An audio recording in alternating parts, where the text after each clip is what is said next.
ਬਿਸਮਿਲ੍ਲਾਹਿਰ ਰਹਿਮਾਨ ਰਹੀਮ। ਸੱਜਣੋਂ ਤੇ ਮਿੱਤਰੋ, ਪੰਜਾਬੀ ਬੋਲੀ ਦੇ ਵਧਾ ਲਈ ਜਿੱਥੇ ਦੁਨੀਆ ਭਰ ਵਿੱਚ ਵਸਦੇ ਸੱਜਣਾਂ ਮਿੱਤਰਾਂ ਦਾ ਰਾਬਤੇ ਵਿੱਚ ਰਹਿਣਾ ਜ਼ਰੂਰੀ ਹੈ, ਉੱਥੇ ਹੀ ਅਜਿਹੇ ਇਕੱਠ ਵੀ ਵੇਲੇ ਦੀ ਲੋੜ ਨੇ ਜਿਨ੍ਹਾਂ ਵਿੱਚ ਸਾਥਕ, ਰਹਿਤਲ, ਸਹਾਫਤ ਦੇ ਫਨ ਦੇ ਖੇਤਰ ਨਾਲ ਜੁੜੇ ਲੋਕ ਵਿਚਾਰ ਵਟਾਂਦਰਾ ਕਰਨ। ਇਸ ਹਿੱਸੇ ਵਿੱਚ ਅਸੀਂ ਪਿਛਲੇ ਦਿਨੀਂ ਮਾਂਚੈਸਟਰ ਵਿੱਚ ਇੱਕ ਅਜਿਹਾ ਇਕੱਠ ਇੰਟਰਨੈਸ਼ਨਲ ਪੰਜਾਬੀ ਕਾਨਫਰੰਸ ਦਾ ਆਰ ਕੀਤਾ ਜਿਹਨੂੰ ਕੁੱਲ ਜਹਾਨ ਦਰਸਾਇਆ ਗਿਆ। ਲੰਦਨ, ਨੋਟਿੰਗਮ, ਸ਼ੈਫੀਲਡ, ਬਰਮਿੰਘਮ, ਨੋਟਿੰਗਮ ਤੇ ਓਲਡਹੈਮ ਸਣੇ ਬਰਤਾਨੀਆ ਦੇ ਹਰ ਸ਼ਹਿਰ ਤੋਂ ਪੰਜਾਬੀਆਂ ਨੇ ਇਸ ਇਕੱਠ ਵਿੱਚ ਰਲਤ ਕੀਤੀ ਤਾਂ ਸਾਬਤ ਕੀਤਾ ਕਿ ਉਹਨਾਂ ਦੀ ਆਪਣੀ ਮਾਂ ਬੋਲੀ ਨਾਲ ਜੁੜਤ ਕਿਸੇ ਸ਼ੱਕ ਸ਼ੁਬਾ ਤੋਂ ਬਾਲਾ ਹੈ।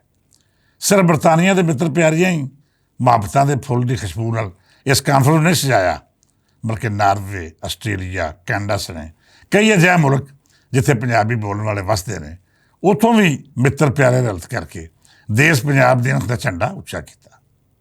ਮਿੱਤਰ ਪਿਆਰਿਓ, ਮੈਂ ਹਮੇਸ਼ਾ ਅਜਿਹੀਆਂ ਕਾਨਫਰੰਸ ਦੇ ਖਿਲਾਫ ਰਿਹਾ ਹਾਂ ਜਿਨ੍ਹਾਂ ਦਾ ਮਕਸਦ ਪੰਜਾਬੀ ਪ੍ਰਚਾਰ ਦੀ ਥਾਵੇਂ ਲੋਕਾਂ ਦੇ ਬੋਝੇ ਫਰੋਲਣਾ ਹੋਵੇ। ਫੰਡਸ ਇਕੱਠੇ ਕਰਕੇ ਅਤੇ ਲੋਕਾਂ ਨੂੰ ਅਦਬ ਦੇ ਨਾਂ ਉੱਤੇ ਬੇਗਾਨੇ ਮੁਲਕਾਂ ਵਿੱਚ ਬੁਲਾਵੇ ਦੇ ਪੱਜ ਨਾਲ ਮਾਲ ਪਾਣੀ ਇਕੱਠਾ ਕਰਨਾ ਬੋਲੀ ਅਤੇ ਰਹਿਤਲ ਦੀ ਸੇਵਾ ਨਹੀਂ। ਅਜਿਹੀ ਲੁੱਟਮਾਰ ਇੱਕ ਅਰਸੇ ਤੋਂ ਜਾਰੀ ਰਹੀ ਅਤੇ ਪੰਜਾਬੀ ਬੋਲੀ ਅਤੇ ਰਹਿਤਲ ਵੇਚਣ ਵਾਲੀਆਂ ਦੁਕਾਨਾਂ ਸਾਜਦੀਆਂ ਰਹੀਆਂ। ਇਹਦੇ ਨਾਲ ਇੱਕ ਪਾਸੇ ਤਾਂ ਪੰਜਾਬੀ ਤਹਿਰੀਕਾਂ ਨੂੰ ਨੁਕਸਾਨ ਪਹੁੰਚਿਆ ਅਤੇ ਦੂਜੇ ਬੰਨੇ ਕਾਨਫਰੰਸ ਕਰਵਾਉਣਾ, ਦੁਨੀਆ ਭਰ ਦੇ ਪੰਜਾਬੀ ਨੂੰ ਇਕੱਠਾ ਕਰਕੇ ਬੈਠਕਾਂ ਲਾਉਣਾ ਮਸ਼ਕੂਕ ਹੋ ਕੇ ਰਹਿ ਗਿਆ।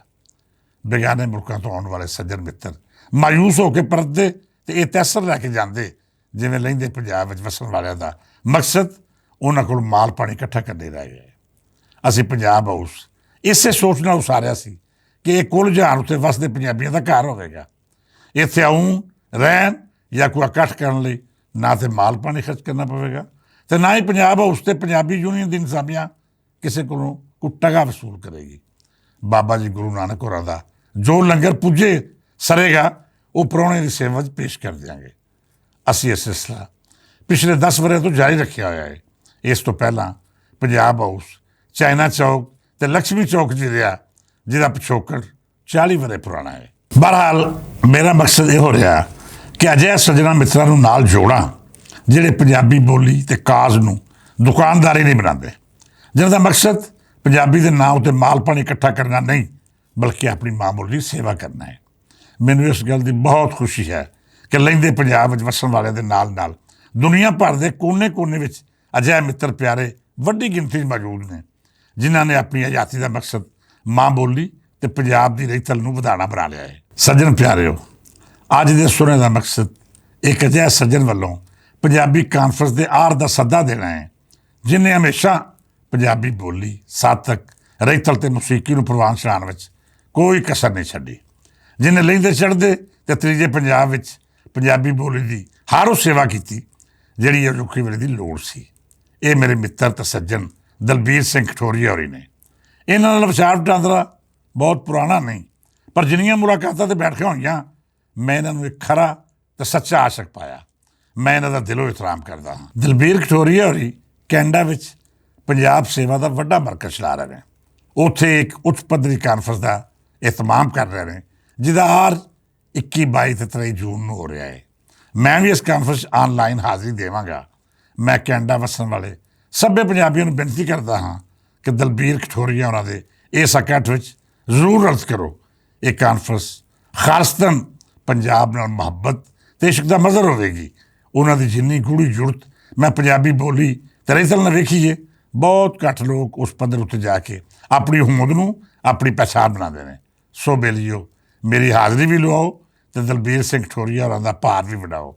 ਯਾਦ ਰੱਖੋ, ਇਸ ਕਾਨਫਰੰਸ ਦਾ ਮਕਸਦ ਸਿਰਫ ਔਰ ਸਿਰਫ ਪੰਜਾਬ ਸੇਵਾ ਅਤੇ ਆਪਣੀ ਬੋਲੀ ਅਤੇ ਕਲਚਰ ਨੂੰ ਅੱਗੇ ਵਧਾਉਣਾ ਹੈ ਤਾਂ ਜੇ ਸਾਡੀ ਨਵੀਂ ਪੀੜ੍ਹੀ ਉਹ ਸੋਚ ਨਾਲ ਜੁੜੀ ਰਹੇ ਜੋ ਬਾਬਾ ਫਰੀਦ ਜੀ, ਬਾਬਾ ਨਾਨਕ ਜੀ ਸਣੇ ਹਰ ਸੂਫੀ ਸ਼ਾਇਰ ਅਤੇ ਸੂਝਵਾਨ ਨੇ ਦੁਨੀਆ ਨੂੰ ਦਿੱਤੀ ਹੈ। ਮਿੱਤਰ ਪਿਆਰਿਓ, ਅਖੀਰ ਉੱਤੇ ਤੁਹਾਨੂੰ ਸਭ ਨੂੰ ਦੱਸਦਾ ਜਾਵਾਂ ਕਿ ਨਵੰਬਰ ਵਿੱਚ ਪੰਜਾਬੀ ਵਿਰਸਾ ਲੰਦਨ, ਪੰਜਾਬੀ ਯੂਨੀਅਨ ਅਤੇ ਪੰਜਾਬੀ ਵਿਰਸਾ ਪਾਕਿਸਤਾਨ ਦੇ ਪ੍ਰਬੰਧ ਹੇਠ ਇੱਕ ਵੱਡੀ ਕਾਨਫਰੰਸ ਹੋਣ ਜਾ ਰਹੀ ਹੈ। ਇਹਦੀਆਂ ਤਿਆਰੀਆਂ ਵੀ ਜਾਰੀ ਨੇ ਅਤੇ ਮਿੱਤਰ ਪਿਆਰੇ ਇਸ ਹਿੱਸੇ ਵਿੱਚ ਨਵੀਆਂ ਤਜਾਵੀਜ਼ ਵੀ ਪੇਸ਼ ਕਰ ਰਹੇ ਨੇ। ਇਹ ਕਾਨਫਰੰਸ ਸਾਡੀ ਬਰਖੁਰਦਾਰ ਅਤੇ ਧੀ ਰਾਣੀ ਅਮਰੀਨ ਜ਼ਫਰ ਅਤੇ ਪੰਜਾਬੀ ਜ਼ਬਾਨ ਤਹਿਰੀਕ ਦੇ ਆਗੂ ਚੌਧਰੀ ਇਲਿਆਸ ਘੁੰਮਣ ਹੋਰੀ ਕਰਵਾ ਰਹੇ ਨੇ, ਜਿਨ੍ਹਾਂ ਦੀ ਪੰਜਾਬੀ ਨਾਲ ਜੁੜਤ ਕਿਸੇ ਵੀ ਸ਼ੱਕੋ ਸ਼ੁਬਾ ਤੋਂ ਬਾਲਾ ਹੈ। ਮੇਰੇ ਲਈ ਸਭ ਤੋਂ ਵੱਡੀ ਖੁਸ਼ੀ ਇਹ ਹੈ ਕਿ ਹੁਣ ਕਾਨਫਰਾਂ ਤੇ ਬੈਠਕਾਂ ਦਾ ਆਰ ਉਹ ਲੋਕ ਕਰ ਰਹੇ ਨੇ ਜਿਹੜੇ ਇਹਨਾਂ ਨੂੰ ਕਾਰੋਬਾਰ ਨਹੀਂ ਸਮਝਦੇ। ਉਹ ਲੋਕ ਜਿਹਨਾਂ ਦਾ ਪੰਜਾਬ ਤੇ ਪੰਜਾਬੀ ਨਾਲ ਇਸ਼ਕ ਉਹਨਾਂ ਦੀ ਪਹਿਚਾਣ ਹੈ। ਉਹ ਸਭੇ ਪਿਆਰੇ ਮੇਰੇ ਦਿਲ ਵਿੱਚ ਵਸਦੇ ਨੇ, ਕਿਉਂ ਜੇ ਮੇਰੇ ਦਿਲ ਵਿੱਚ ਪੰਜਾਬ ਦੀ ਮੁਹੱਬਤ ਤੋਂ ਵੱਖ ਕਿਸੇ ਹੋਰ ਸ਼ਾਇਦ ਦੀ ਥਾਂ ਹੀ ਨਹੀਂ। ਅਖੀਰ ਤੇ ਇਹੋ ਆਖਾਂਗਾ ਕਿ ਪੰਜਾਬੀ ਪਿਆਰਿਓ, ਆਪਣੇ ਆਲ ਦੁਆਲੇ ਨਜ਼ਰ ਰੱਖਿਆ ਕਰੋ। ਉਹ ਲੋਕ ਜਿਹੜੇ ਪੰਜਾਬੀ ਬੋਲੀ ਤੇ ਰਹਿਤਲ ਦਾ ਚੂਰਨ ਵੇਚ ਕੇ ਮਾਲ ਪਾਣੀ ਇਕੱਠਾ ਕਰਦੇ ਨੇ, ਉਹਨਾਂ 2 ਨੰਬਰ ਨੌਸਰਬਾਜ਼ਾਂ ਤੋਂ ਆਪ ਵੀ ਬਚੋ ਤੇ ਪੰਜਾਬੀ ਕਾਜ਼ ਨੂੰ ਬਚਾਓ। ਕਿਉਂ ਜੇ ਇਹਨਾਂ ਲੋਕਾਂ ਦੀ ਹੌਸਲਾ ਸ਼ਿਕਰੀ ਹੋਵੇਗੀ ਤਾਂ ਹੀ ਪੰਜਾਬੀ ਬੋਲੀ ਪ੍ਰਵਾਨ ਚੜ੍ਹੇਗੀ। ਇਹਦੇ ਨਾਲ ਨਾਲ ਦਲਬੀਰ ਕਠੋਰੀਆ ਜੀ, ਅਮਰੀਨ ਜ਼ਫਰ ਜੀ, ਅਲਿਆਸ ਘੁੰਮਣ ਜੀ ਔਰ ਅਜਿਹੇ ਹੋਰ ਜੀ ਜਿਹੜੇ ਸੱਜਣਾ ਮਿੱਤਰਾਂ ਨੂੰ ਸਾਂਭਣ ਦੇ ਨਾਲ ਨਾਲ ਆਪਣੇ ਪੱਲਿਓਂ ਖਰਚ ਕਰਨ ਦਾ ਹੌਸਲਾ ਵੀ ਰੱਖਦੇ ਨੇ, ਉਹਨਾਂ ਦੀ ਹਿੰਮਤ ਵਧਾਓ, ਉਹਨਾਂ ਦੇ ਬਾਹ ਬੇਲੀ ਬਣੋ ਤਾਂ ਜੇ ਸਾਡੀ ਬੋਲੀ ਤੇ ਰਹਿਤਲ ਅਗਾਂਹ ਵੱਧ ਸਕੇ। ਇਹਦੇ ਨਾਲ ਨਾਲ ਮੈਂ ਅਜਿਹੇ ਹਰ ਸੱਜਣ ਪਿਆਰੇ ਨੂੰ ਮਸ਼ਵਰਾ ਦੇਵਾਂਗਾ ਕਿ ਜਦ ਤੁਸੀਂ ਕੋਈ ਇਕੱਠ ਦਾ ਆਰ ਕਰੋ ਤਾਂ ਜਿਨ੍ਹਾਂ ਲੋਕਾਂ ਨੂੰ ਬਤੌਰ ਪ੍ਰਾਹੁਣੇ ਬੁਲਾਓ, ਉਹਨਾਂ ਦੇ ਹੁਨਰ, ਫਨ ਤੇ ਸੂਝ ਦੇ ਨਾਲ ਨਾਲ ਇਹ ਪਰਖ ਵੀ ਜ਼ਰੂਰ ਕਰ ਲੈਣਾ ਕਿ ਉਹ ਅਸਲੀ ਫਨਕਾਰ ਹੋਣ ਦੇ ਨਾਲ ਨਾਲ ਨਸਲੀ ਇਨਸਾਨ ਵੀ ਹਨ ਕਿ ਨਹੀਂ।